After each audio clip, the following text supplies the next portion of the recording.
Hi, welcome to the Market Alert for Monday, the 13th of May 2024. A lot of news to get through from Friday, so let's kick off and have a look at this. Equities firmer, GBP benefits from post-GDP ahead of a slew of Fed speakers and ECB minutes. That was Friday.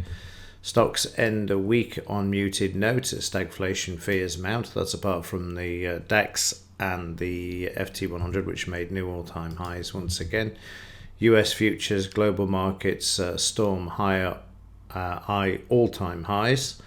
A rally of laggards is our key allocation call. So far, we're witnessing signs that it is happening. The market needs to maintain a delicate balance, a sweet spot where the job market remains mildly soft and earnings growth continues. So they're going to try and keep moving the markets up. Job market is weakening, inflation has picked up and growth unexpectedly slowed. Hedge funds that sold in May might now push stocks to new highs. To right they're going to. And as the dollar falters, gold becomes insurance, not speculation. People are using gold as an ATM they never had before.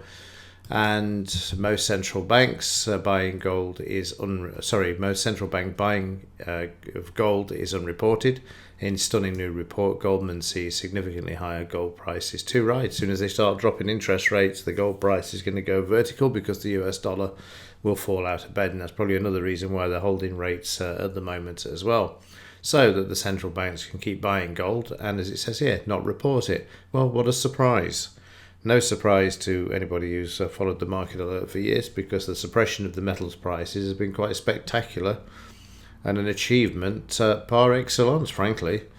So there's the news from Friday, a lot of it. Economic news for today. Well, there isn't any today. Tomorrow we head to the UK for the unemployment numbers and PPI from the US, but the main one is the CPI from the US on Wednesday, which is forecast. Let's just have a look at this one in a bit more detail. And it's forecast to drop. Well, let's see if it does. If it does, then you're going to see the metals prices continue higher. Then the doves are going to come back, and there'll be speculation, obviously, that rates will be lowering. And you'll also see the Dow go to an all-time high at that 40,000, if not before.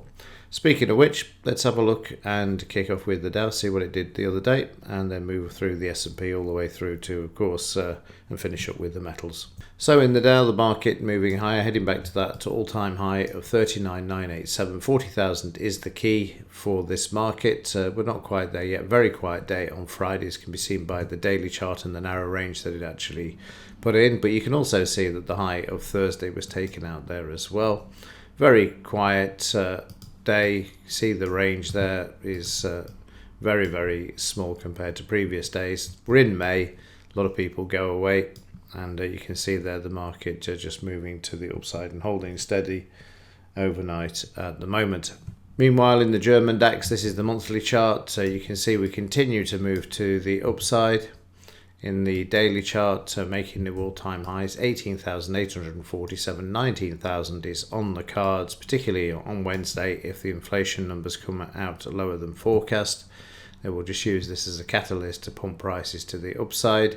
So new all-time high there, 19,000 is the target. Friday you can see the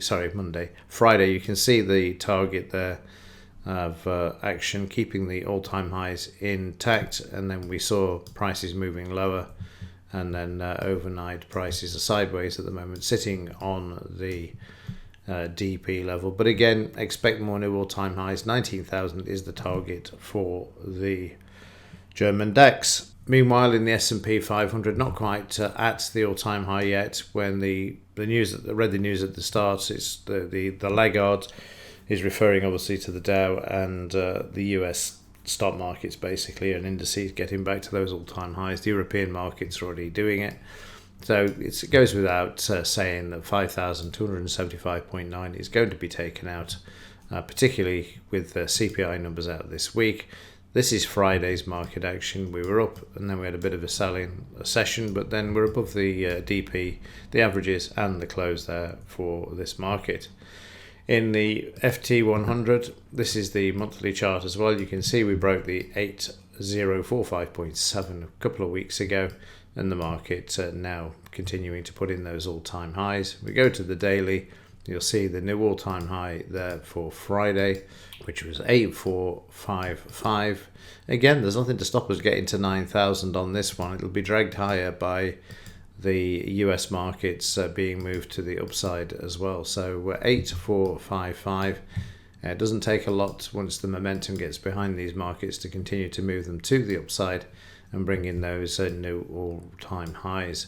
There isn't a new all-time high overnight, which has been unusual because we've had that for the last 4 or 5 days. If we look back here in the daily chart, you can see the high of the previous day being taken out, so a bit of a breather there for this market. But 30-minute chart for Friday, again, we pumped to the upside and then we came back, but like the other markets at the moment, it's sitting either above the DP, at the DP, but certainly above the close, and the average is there, particularly the longer term ones of the 50 EMA and the 200 MA, which you can see down here. So let's have a look at the US dollar. And the US dollar is sideways, waiting for the CPI numbers. That's about as much as I can tell you about this one. So let's have a look at the markets. Obviously, just to add to this, that should the CPI numbers come out lower, this is going to be bad news for the dollar, because it's going to be potential for rates to be cut. The doves will love it, the dollar will drop, and the metals will move to the upside. The currencies like interest rates to be moving to the upside. It adds strength to the dollar, to the currency, and of course that's not going to be the case should that be a lower number on Wednesday.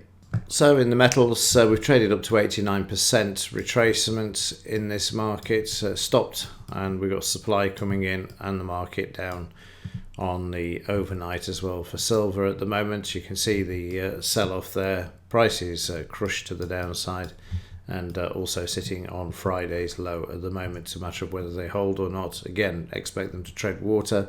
Gold are the same, and you can see the selling on Friday, the market trading up to 78 area there, 78% retracement, and also the same picture there, not quite as bad, up, down, back up before the close, but overnight the market moving down. But you'll see that it's not as close to the low in silver as it is, in gold, as it is in the silver market there. So again, the gold-silver ratio, which let's have a quick look at, is moving to the upside, which is no surprise because we're down at this level as well, where we can expect the market to find some support and try and move it back to the upside. So just draw that line in. There we go. So that's where we're at. And you can see also where we had support before, and then we've got this one down here, which is 81.62 or thereabouts, where the markets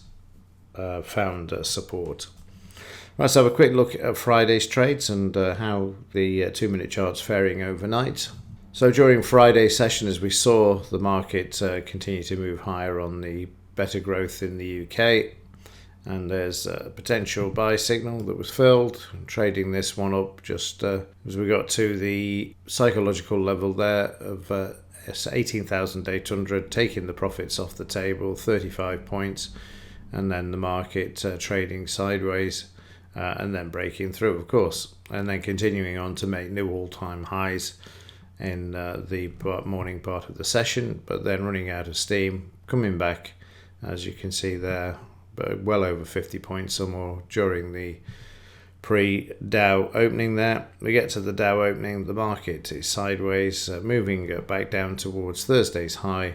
Market puts in a potential sell signal. This is filled, but they're not letting it move lower, and then they bring the market back, which is a bit of a pain, having made the money in the morning and just keeping just a small percentage of those points. But that's how the markets are, and that's how they were during Friday. The market then stuck in a range, and that's how quiet it became, because as soon as you get to Friday, they start looking towards the following week, and this week is CPI, which is why you're seeing the market just trading sideways there.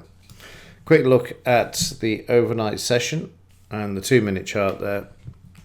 Price is above the DP and above the close. We've got a bit to go up to the high, which is quite Possible that's going to happen as soon as the market opens. You may get a bit of a move to the downside, but at the moment we're seeing with making new all-time highs, the market's opening and moving straight up to these levels.